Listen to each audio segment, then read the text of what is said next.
What's up mga gamers? Ako nga pala si Buyong and welcome to Anime Defenders Gojo Edition. Alam nyo, hanggat maaari, hindi ko tinitignan yung may mga Gojong unit. Kasi gusto ko talaga ako mismo makakita kung paano siya umaatake. Kahit yan sa YouTube, di ako nanonood eh. Hindi pa rin ako makaget over doon na nakuha natin to. Akala ko talaga ititrade ko pa to sa June 29. Pero ito, nakuha na natin. Ang weird nga lang na itsura sa akin ng damit, no? Kasi abutan na ako. Parang nasobran sa pulbos. Try na nga natin kung paano matake si Gojo. At meron nga pala akong 3.2 million gold. Kahit siguro mag-unliran ako ng raid, no? Hindi mauubos yan. Ay, actually, hindi pa pala ako unin si Bear King, no? Na sinasabi nyo, mas maganda ng T-Hamak kaysa kay Water Swordsman. Kukuhain ko na muna yung pang-evolve ni Water Swordsman para naman makita natin kung paano siya umaatake. Kasi parang inaapi yung siya masyado. Eh paano kung maganda pala talaga yung evolve ni Water Swordsman? Eh di, ito ang kukuhain natin, di ba? Teka lang, kakasali ko agad. Si Bear King daw, Bleed Hybrid Full AOE. Ayun, nagsisisi tuloy ako. No! Hindi kailangan magsisi. Eh, tuloy nalilito ako. I-evolve ko ba si Water Swordsman o kukuhain ko na si Bear King? Hindi, ipipilit ko. Kukuhain natin si Water Swordsman Evo. Ayan na, boy! Pinaril agad, kitang-kita mo. Sa bagay, long range naman umatake si Gojo, di ba? Hybrid ba to? So, maatake niya yung mga lumilipad din, no? Eh, the energy ball, ano ka? Si Goku? Pero try natin game. Wait, what's that? Hindi ko nakita yung ball. Yung side na sira. The blue attack. May pull and push kasi siya na skill eh. Siguro yung next niya is yung red. Piercing energy. Ito yung red siguro. Oh, the purple halo. Game. Oh, ang bumutas kay Toji, hindi na kita kailangan. Mayroon na akong Goku eh. So kung makikita natin, may pa-effects din siya sa sahig. Nasisira din yung sahig para yung una niyang skill. The full energy bomb? What? Ano to? Meron pa rin. Oh, pinagsama yung blue and purple. Ganda nito.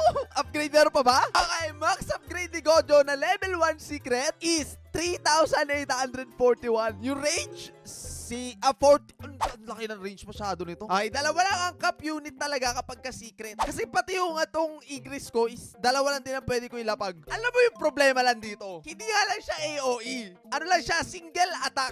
I mean, hindi naman single attack, semi-AOE kasi may bilog naman. Pero makikita mo na pinagandaan talaga yung skill niya. Ganda eh. So, try ko rin pala pa-levelin to kasi level 1 lang, kawawi naman. Wala rin ako may paapakain sa kanya kasi pinakain ko lahat kay Igris. Maganda naman na unit ko, no? Pero di ko pa rin sure kung kakayanin na ng LB run to. Pero itong Igris ko, okay na ako dyan, na precision, critical type, boy. Isa pa palang napansin ko, tingnan nyo to. Igris, 2,250 ilapag. Gojo, 1,500. For now, wala pa rin nakakatalo kay Prime Garp ko. Siya pa rin ang pinakamalakas sa unit ko, kahit sabihin natin naka-precision si Igris. Si Gojo na ba ang magpaparetire kay Prime Garp? It's time para may tumulong sa'yo, Garp. The strongest one, Gojo Sensei. Wow, look at this. For energy ball, look.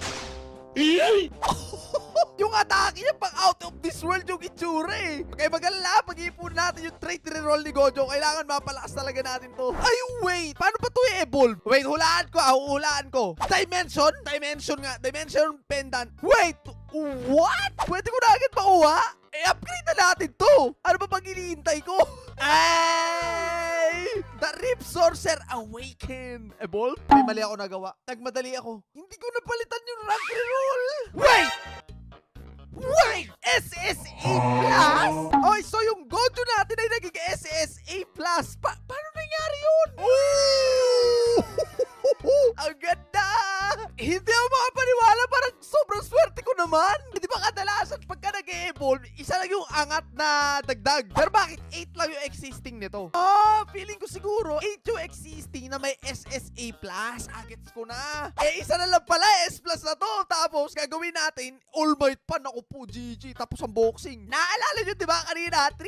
3,841. Ngayon, evolve na S yung damage. Titignan natin kung ano na. Tignan nyo to Ang ganda nung kay Ken. Tapos kayo nakuha niya na evolve. Ang ganda ng damit.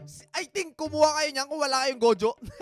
Hindi ba mapaglagay? Kayo muna mag-early def. Kaya nyo. Wait! Igris na Requiem? Wow! Fully stock yung lugar na to Warrior Queen na S and All Might. Grabe ka na, Ken. Grabe. Sabay-sabay kami nag-aangatan dito talaga no? Eto na, the SSA Plus Gojo. Ano yan? Laki agad ang rate. 840, unang labag. Hindi talaga mapapaniwala, no? Kasi CBC plus ata yun. Tapos naging SSA. Ha? Siguro para sa akin talaga yung Gojo kasi ang tagal ko tong hinihingi. Binigay din. Ayun tanong, ngayong evolve na si Gojo, meron kaya siyang ibang skill? Ay, umangat na yung damage. Wala pa tayo sa dulo. Energy Bomb! Bang! Tapos atake. Woohoo! Boy, level 1! 10K! Saan ka makakakita ng ganyan? Gojo, you're the strongest one talaga. Napaka-OP mo. It doesn't make sense! Gojo, saan mo kinukuha yung lakas mo? Infinity Boy, dito ba yung sinasabi nilang full map talaga? Or pag maganda yung placement mo? Siguro dito. Eto na! Void Reef, let's go! Wow! Ayoy ka! Ang ganda nun! Di ba pagka nag-Infinity Boy si Gojo, napapahinto yung oras at mabili... Ay! Okay, walang hinto ng oras dito. Pero nakita ko, may napansin ako, may slow. Tingnan nyo, may slow oh. Oh, so tama lang. Tara, alis-alis na tayo. Magpa-level na tayo. Alam nyo, may naisip ako. Pwede ko dalawin sa Tower of Eternity si Sorcerer Rift. Tingnan nyo, 4 seconds lang yung damage niya. Pwede na umatake. Tsaka ang daya niya, no? Tinatanong ni Hisoka kung hybrid daw. O hybrid po ay ano, nakasulat hybrid. So kahit anong ilapag mo, papatayin ito. Pa-level na pa-level. Siguro mga 10 times ako magpapa-level dito din. Papakainin natin siya ng flower. 1 hour later. Medyo matagal-tagal na grinding pero kaya naman eh. Level 59 na si Gojo at papakainin pa natin yan. 1 level mo please. Ito. Sure! Nice one! Level 60! Gusto ko kasi kahit isang trait reroll lang, no? Kailangan ko pa ng dalawa para kay Gojo. Siguro tapusin natin yung mga quest ko, no? Kasi meron din itong bigay na isa. At sa VIP, meron din bigay na isa. Kasi parang yung character ko, boy, parang meron siyang last. Pag-ipuna natin yan para mag-infinite muna tayo kasi level 60 na kailangan natin malaman kung ilan na yung damage nito. Ilan nga yung kanina, nakalimutan ko na 3841 ba? Tama? Yun yung max sa level 1. Eh level 60 na to, ilan na yung madadagdag? Ang increase ko, umaabot siya ng 50k kapag max level. Si Gojo kaya ilan? Okay game, let's go! Unang lapag ng level 60 evolved na Gojo. Fortnite! Okay, gusto ko ta. Umaangat pa ng umaangat. Sana malagpasan niya yung 50k mark. Ang problema ko lang kay Gojo dito, no? Hindi siya yung parang dalawang tick yung damage. Yung parang isang atake, tas atake pa ulit. Isang atake lang siya na ganun eh. So, hindi, nababasag niya lang yung shield. Oh, wow! Let's go! GG!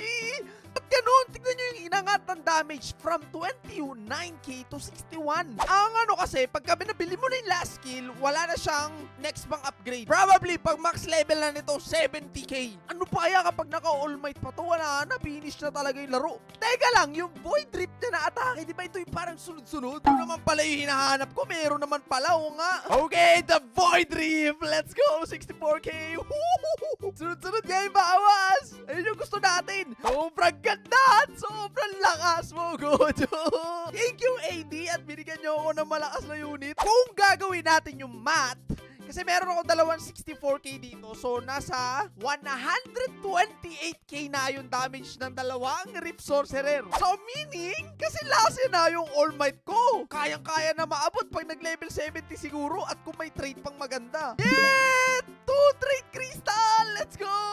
Okay, live na. Yeah! Magkaka-trade na. Alam mo, swerte ngayon ni Gojo, no? Sana, swerte din ang una natin pindot sa roll. Kasi 5 lang ang meron ako. In 3! 2, 1, good luck! Brawler 1! Okay, so susubukan ko mag-solo raid gamit yung Gojo ko, no? Subukan natin kung kakayanin. Good luck to me! Unahin ko yung pera kasi medyo matagal naman to dumaan. Meron din kasi maganda pampapera, no? Yung tinatawag na Midas Touch na trade. Wala naman ako noon. Alam mo, next time, may maganda naman magbibigay ng pera uli, no? Ilan ba buhay nito? 16,000! Ang laki! Buzzer beater! Okay, ilan na bawas ito? 14k? May mataas ba sa 14k dyan? Ito, 15k. Kaya pa yan. Ay, ganda ng pagkalagay ko! Nilaser boy! Pero isang straight! Kailangan ko ng slow. Walang tutulong sa akin eh. Oh no, this is bad. I need help. Upgrade! Purple energy ball. Isang straight nga lang din pala to, pero mas malaki. Let's go! Max ko na rin si Pink Rockstar. Tuloy-tuloy na yung upgrade na to. Nice one! Medyo nakakainga na. Kaso! 54k na yung buhay ng kalaban, awi. Kapag na-upgrade ko to, almost 1-hit ko na yung ibang mga mobs kasi nasa 58k naglalaro yung mga buhay nila eh. May 200k! No! Hirap sobra! Void Rip na lang, Void Rip! May tiwala ako sa'yo. Let's go! Tunaw ang kalaban! Hindi ko na i-upgrade si Garp, kundi i-upgrade ko si Gojo. Wala na, last wave! Okay, then, i-resell na natin to. Sayang, 14K! Magkano to mabinenta? 5K lang! So, 6K plus... Hindi, wait! Baka kaya pa. Try natin. Baka makaipon pa eh. Patay tayo dyan. Ito na yung boss. Ilan buhay nito? 100K ba to? 2 million. Oh my! Meron din 700K? Pero malapit na yung 9K. Malapit na yung 9K. Sige, sell na natin to. Buy guys. Sino pa? Buy donut. Buy donut. Ay, isang kalaban pa. Yes! Okay. Dalawang 70K yun. 140K total. Nakayanin kaya. Kakatingin lalaki ng buhay. Hindi pa nabasag yung shield. Ay, nag-i-spawn pala yun ng kung ano-ano. Lagi tayo ng taga-slow. Kaya ba today? Naglalabas pa ng mga alagad. Ay, napatay na isang boss. Di pa? Kunit mo naman. No, isang boss na lang. Isang boss na lang. Huwag ka lang mabubuhay. Patay tayo dyan. 100K ba? Nabawasan na ng 300. Nabawasan na ng 300. Parang doable ah. Parang doable. Sana, nakatakas na. Yun, nakaisa pa. Nice one. Ang lupit mo, Gojo.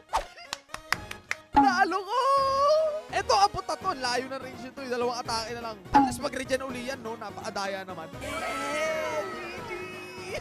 Ayos yun ah. Meron pa akong isang gusto gawin. Kundi ang isolo ni Gojo ang Eternity. Kasi kailangan natin ng trait eh. Siguro 5 trait lang. So, 5 round. Taktay tayo dyan. May shield yung mga kalaban. Pero try natin ilabas 2 Gojo. Tignan natin na kung possible ba siyang pang Eternity. Baka nga di ko na i-upgrade to kasi tignan nyo naman yung attack speed. 3.6 seconds lang. Kaya naman since mabilis siya umatake, wala tayong nagiging problema. Wow! Look at this! Floor 26 ay meron ng kasamang risky dice. Dito ko nakuha si Gojo sa training, no? Try din natin kumuha ng trait dito. Mali ba, swerte talaga yung lugar na to, di ba? Meron tayo 2 times para mag-roll. Please, bigyan mo ako ng maganda roll. Hunter.